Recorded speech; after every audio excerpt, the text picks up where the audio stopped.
హ్యాపీగా అనిపిస్తుంది.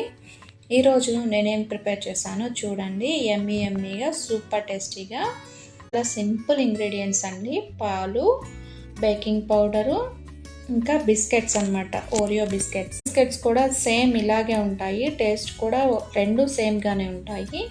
ఈ బిస్కెట్స్ మొత్తం కూడా చక్కగా ముక్కలుగా ఒక 1/2 టేబుల్ స్పూన్ వేసుకుంటే సరిపోతుందండి. ఇంకా ఎక్స్ట్రా ఇంగ్రీడియంట్స్ అనేది ఏం అవసరం లేదు. ఈ 3 ఉంటే ఫస్ట్ ఒకసారి మిక్సీ వేసుకుందాం. మనకి బిస్కెట్ పౌడర్ అయితే రెడీ అయిపోయింది. పాలు అంటే 150 ml వరకు పాలు అయితే ఉంటుందండి. 1 కప్పు పాలు అంటే కాచిన ఇక్కడ నేను కేక్ టిన్ తీసుకున్నాను. దానిలోకి నెయ్యి అప్లై చేస్తున్నాను అన్నమాట. దానిలో ఒక స్టాండ్ పెట్టుకోవాలి. ఇంకా మనం కేక్ బ్యాన్ కూడా చేయలేదన్నమాట.